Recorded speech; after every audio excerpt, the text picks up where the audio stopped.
Welcome back guys to another video of Island Gaming with G. Today we have a few new stories for you guys today. For one, we'll be looking at a recap of the Nintendo Direct Mini. We'll look at see what games look interesting. Then we would also see what is Xbox plan to reach over 2 billion gamers. And then, is this proof that the Nintendo Switch 2 is close at hand? So don't forget, give me a like, a subscribe, and not forgetting to hit the bell icon. So let's jump right into it. When Nintendo announced that they would be showing a Direct Mini, most of the fan base was not excited for that because they thought that Nintendo would have been showing a lot of Twinkie Winky games. But to everyone's surprise, Nintendo had a good showing with that Nintendo Direct Mini. Some is even saying this is the best Nintendo Direct Mini out yet. Because we saw games like Live Alive, we saw games like Nier Automata, and the Persona series. But there are a few games that I am keeping an eye on. Look very interesting. So here are my top 3 games that I am going to keep an eye on.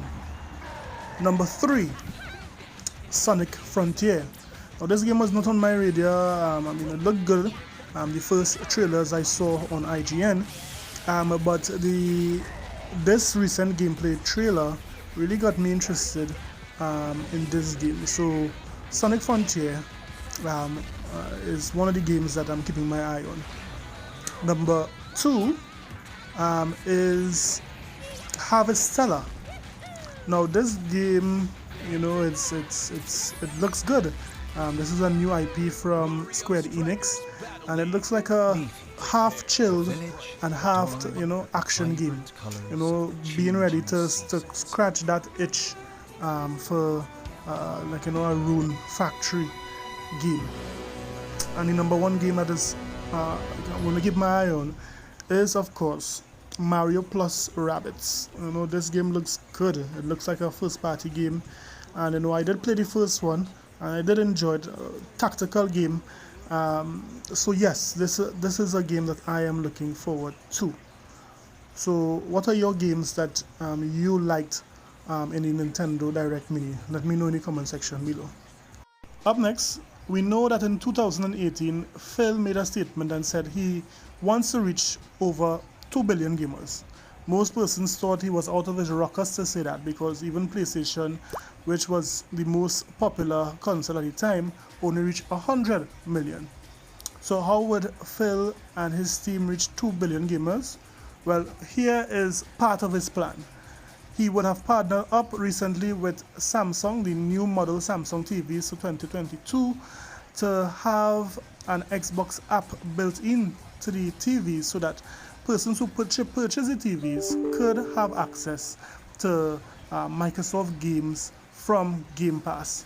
Of course, this is basically a streaming service, and like all streaming services, there are pros and cons. For one, the cons of this is that it might have a latency problem, meaning that when you press something or you input something, it may not register fast enough. That is more like for competitive games. In addition to that, we also saw another con where is the games that are being played need internet.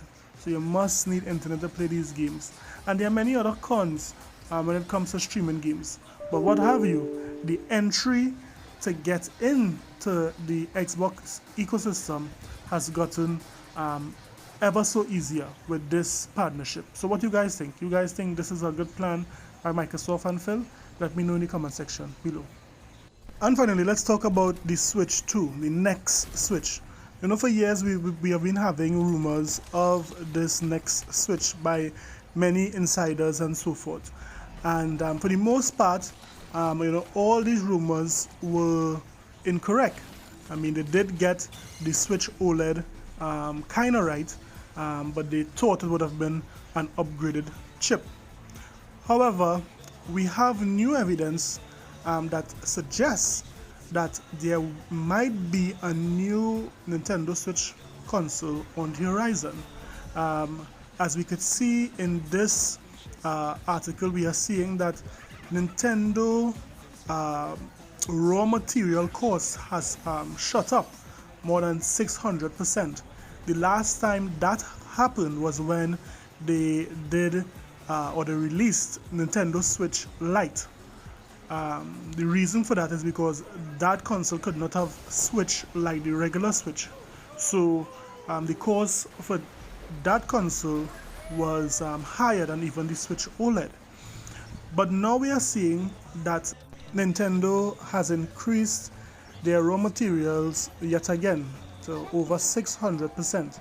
And we know anytime they do that, they are planning something big. They are either planning to release a brand new console, or it could be that they are planning to increase their stock count for the summer, for the holidays coming. But what do you guys think? You think that this is evidence that it could be a Switch 2? Or do you think that, it's nothing more than more switches for the market? Let me know in the comment section below. Like and subscribe for more videos. Later.